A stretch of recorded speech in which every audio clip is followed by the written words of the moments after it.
Umpisahan na natin ang kolabanan with our first pair. Let's go! Let's go! Isang duo ng dalawang palabang boys, Vision Patrick and Zeus. Ang dance style na gagawin natin ay hip-hop. First time ko gagawin ito kasi ano talaga contemporary. Akala ko dance sport. Nung nalaman ko din si Kuya Zeus yung makaka-partner ko, nayanig yung mundo ko. May mga alam naman ako sa hip-hop, pero hindi ganun kalawak katulad ni Kuya Zeus. Sana matanda na talaga. Hindi! Let's go, Patrick! Siyempre si Patrick yung kasabay mo. Grabe yung energy niya. Dapat pantayan mo yun eh. Kailangan ko ring paghandaan yung stamina ko nga para masabihan siya na hindi ako nakikitang hinihingal. Kailangan magkasing edad kami. Sa itsura naman magkasing edad kami. Nagulat din ako kay Kuya Zeus nung pag tinatawag niya ako, kaya mo to, kaya mo to. Tapos ako naman, paano yan? Wala akong idea eh. Ayun yung nagustuhan ko kay Patrick na pag tinanong ko siya, kaya mo ba to? Tapos alam ko sa mukha niya na, hindi ko kaya to. Tapos ang nakakatuwa sa kanya, itatry niya talaga. Naugulat din ako na kaya rin naman talaga niya. Gusto ko mag-thank you kasi nakikita ko sa'yo, kuya talaga. Buti hindi tatay, no? Sana after na itong episode na to, mas paturo ko na ito. Oo, alam ko na may matututunan din ako sa'yo. Thank you.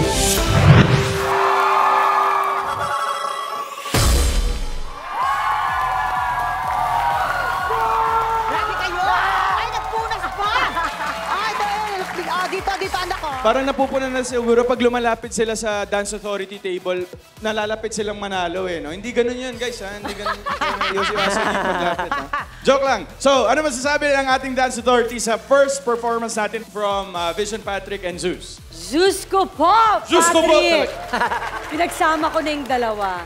Ang saya niyong panoorin, yung collaboration ng Millennial and Gen Z, wala akong tulak kabigin.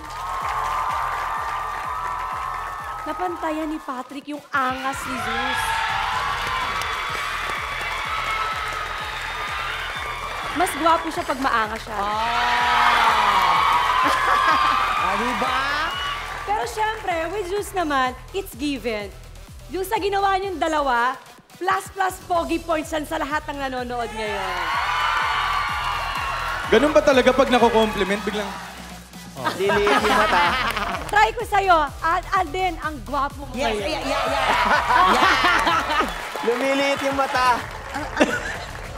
Ay, ganun. Sige, Coach. Sobrang na-OC lang ako siguro talaga pag may mga props na nalalaglag. Yung una is yung towel. Pagdating ni Zeus dito, wala siyang towel. And then yung paghagis ni Patrick ng shades. Ang mata ko, wala na sa kanila, nandun sa shades. Tapos nung bumagsak sa harap nila, so iniisip ko baka maapakan ni Zeus. So, importante din na maingatan natin yung mga props na gagamitin natin. Pero sa ginawa naman nila yung paborito ni Zeus na stance niya, na tricks niya, lahat ng ginagawa niya, talagang sanay na sanay siya. Tapos nasabayan naman siya ni Patrick. Good job. Tsaka gusto ko lang i-shoutout si Coach dun sa choreographer. Yeah. Yes, thank you. Thank you sa ating Dance Authority. At mula sa dalawang matikas na mekaniko, tingnan naman.